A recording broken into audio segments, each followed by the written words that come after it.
కథాస్రవంతి మా తిరుపతి కొండ కథలు కథల సంపుటం నుండి నేరము శిక్ష కథ రచన శ్రీ గోపిని కరుణాకర్. వినిపిస్తున్నవారు పప్పు భోగారావు.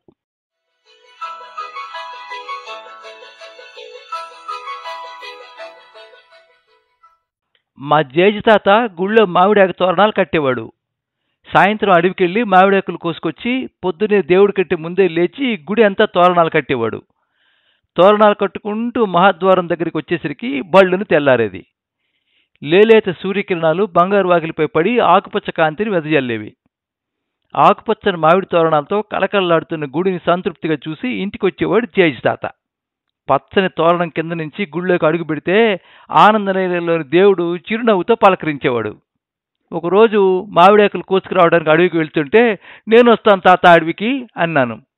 వద్దొద్దు, మామిడాకులు కోసుకొచ్చేసరికి మబ్బు అయిపోతుంది, అడవిలో భయపడతావు అన్నాడు జేజి తాత. నాకేం భయం లేదులే, ఎలుంగొడ్డో ఎనిపోతో వస్తే కత్తితో తునకలు చేసేస్తా అన్నాను మచ్చు కత్తిని తీసుకుంటూ. మా జేజి తాత నవ్వి నా చేతిలోని కత్తిని తీసుకుని సరే పద అన్నాడు. మా జేజి తాత మా జేజి అవ్వ ఎవరంటే మా ఇడ్లీ అవ్వ, మా అమ్మమ్మ వాళ్ళమ్మ నాన్న. మా జేజి తాత గుళ్ళో మామిడాకు తోరణాలు కట్టే ఉద్యోగం చేసేవాడు. మా జేజవ్వ మా బాలాజీ టీ స్టాల్లో కూర్చునేది. మా జేజి తాత జానపద కథల్లోంచి వచ్చిన మనిషిలా ఉండేవాడు. పొడవైన మనిషి, క్రాప్ కొట్టుకునేవాడు కాదు, పొడవాడి జుత్తుని ముడి వేసుకునేవాడు, చెవులకి అంటుచోళ్లు పెట్టుకునేవాడు, ఛాతీ మీద మణికొట్టు మీద పచ్చబొట్టు పొడిపించుకుని ఉండేవాడు. ఇప్పటి లేటెస్ట్ స్టైల్ టాటూసు, లాంగ్ హెయిర్ పోలి ఉండేది. పంచె కట్టుకునేవాడు. ఆ పంచెని మోకాళ్ళ దాకా కవర్ చేస్తూ పొడవు చేతుల చొక్కా వేసుకునేవాడు. ఒక్క మాటలో చెప్పాలంటే బ్లాక్ అండ్ వైట్ ఫొటోస్లోని మహాకవి రవీంద్రనాథ్ ఠాగూర్ మన కళ్ళ ముందు నడిచిపోతున్నట్టు ఉండేది మా జేజి తాతను చూస్తుంటే. మేము అడవికి వెళ్తూ ఉంటే మా ఇడ్లీ అవ్వ వచ్చి పోవద్దని అడ్డుపడింది. ఆమెను ఎలాగో ఒప్పించి మా అంగిడి తాతని ఎలాగో ఏమార్చి మా జేజి తాతతో అడవికి బయలుదేరాను. మైసూరు సత్ర వెనక ఉండే కొండెక్కి శిలాతోరణం దాటుకొని శుద్ధగుంట తోటలోకి వెళ్ళాం. అక్కడికి వెళ్ళేసరికి పొద్దు పడమటికి వాలిపోయింది. దట్టమైన అడవి. సూర్యకిరణాలు ఆకుల మధ్యలో నుంచి తొంగి తొంగి చూస్తూ కళ్ళలో పొడుచుకుంటున్నాయి. పచ్చని పచ్చిక మైదానాల్లో ఆవుల మందలు గడ్డి మేస్తున్నట్టు తెల్లని మోడాలు, అదే మేఘాలు గుంపులు గుంపులుగా ఆకాశపు నీలిరంగు మైదానాల్లో సాయంకాలపు నీరెండని మేస్తున్నాయి. మేసి మేసి దప్పికగొన్న కొన్ని మోడాలు శుద్ధగుంటలో మోకాల్లోతు నీళ్లలోకి దిగి నీళ్లు తాగుతున్నాయి. గుబురుగా ఉన్న మామిడి చెట్లలోంచి కోకిలి కూస్తూ ఎంఎస్ సుబ్బలక్ష్మిలాగా పాటల కచేరీ చేస్తూ ఉంది. కోతులు కొన్ని సరదాగా కోతి కొమ్మచ్చి ఆడుకుంటున్నాయి. గడ్డిపూలు చేయి పట్టుకుని ఆడపిల్లల్లా కిలకిల నవ్వుతూ అప్పాలు తిరుగుతున్నాయి. కళ్ళు తిరిగాయేమో, ముఖాలు కొద్దిగా వాడిపోయి ఉన్నాయి. ప్రకృతి అప్పుడే పైట వేసుకున్న పడుచు పిల్లల అందంగా ఉంది. మా జేజి తాత మామిడాకులు కోయటానికి చెట్టు ఎక్కాడు. నేను శుద్ధకుంటూ ఒడ్డుకెళ్ళాను.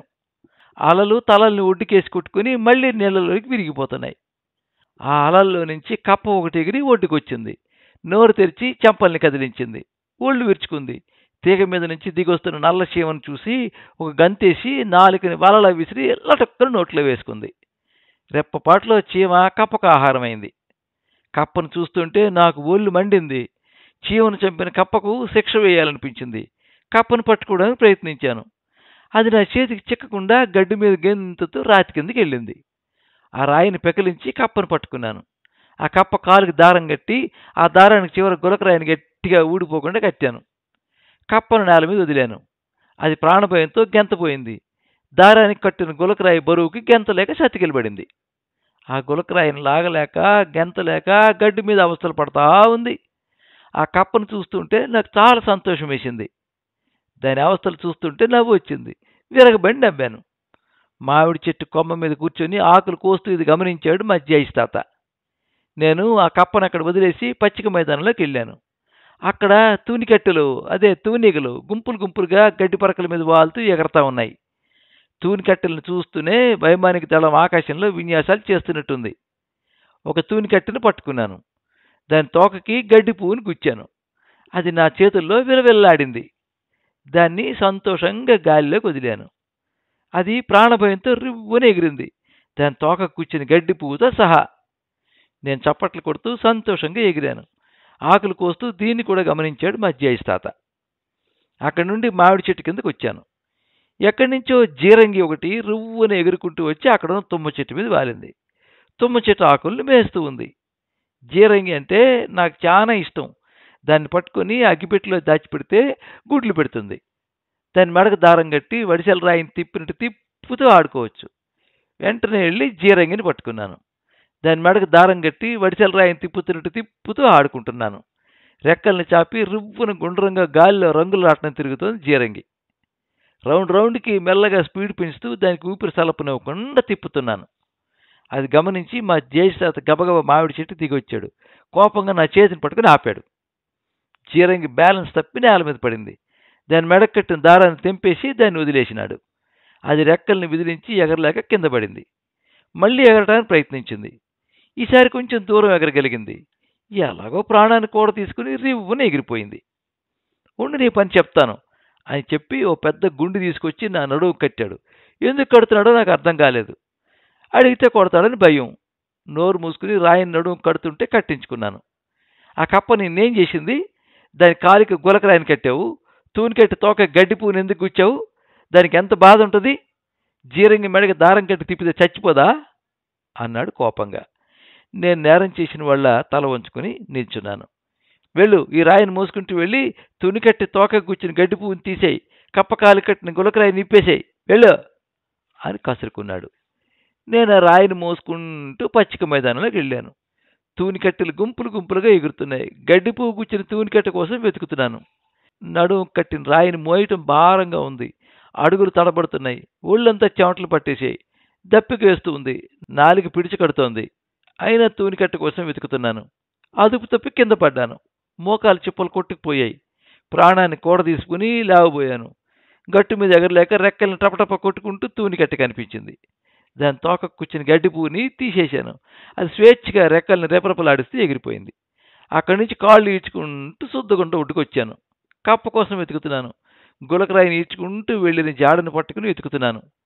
నడుము కట్టిన రాయిని మోయటం చాలా కష్టంగా ఉంది. నడుముకు రాసుకుని చర్మం ఉరుసుకుపోయి నెత్తురు కమ్మింది. గులకరాయిని ఈడ్చుకెళ్ళిన కప్ప బాధ, వేదన అనుభవానికి వచ్చింది. కళ్ళలో నీళ్లు తిరిగాయి. ఎరుపు రంగు పులుముకొని ప్రకృతి పురిటిన పురుపడుతున్న స్త్రీలా ఉంది. కప్ప వెళ్ళిన జాడంటే వెళ్ళి చెరువులోకి తొంగి చూశాను. అలలు ఒడ్డుకు కొట్టుకుంటున్నాయి. ఆ అలల మీద కప్ప చచ్చిపోయి వెళ్ళకిల పడుంది. కాలు కట్టిన గులకరాయి నీళ్లలో కదులుతోంది. గులకరాయి కట్టడం వల్ల కప్ప నీళ్లలో ఈదలేక మునిగిపోయి చచ్చిపోయింది. ఆ కప్పను చేతుల్లోకి తీసుకుని బోరుని ఏడ్చాను. ఎక్కిళ్ళు పెట్టి ఏడ్చాను. మా జయేష్ తాత నా భుజం మీద చేయేశాడు. చూడు, ఈ భూమి మీద మనతో పాటు కోటాను కోట్ల జీవరాశులు బతుకుతున్నాయి. వీటిని పుట్టించి చంపే హక్కు దేవుడికి మాత్రమే ఉంది, మనకు లేదు అన్నాడు జయేష్ తాత.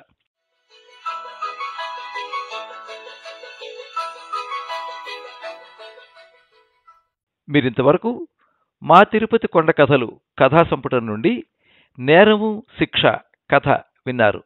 రచన శ్రీ గోపిని కరుణాకర్. వినిపించిన వారు పప్పు భోగారావు.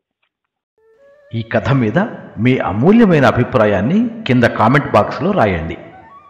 ఈ వీడియోని లైక్ చేయండి, మీ మిత్రులందరికీ షేర్ చేయండి. ఇలాంటి మరిన్ని మంచి కథలు వినిపించడానికి ఈ ఛానల్ని సబ్స్క్రైబ్ చేసుకోండి.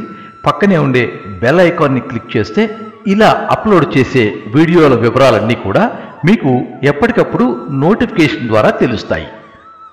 ఎప్పుడు మీ అభిమానాన్ని కోరుకునే పప్పు భోగారావు. సర్వే జనాః సుఖినో భవంతు. కథా స్రవంతి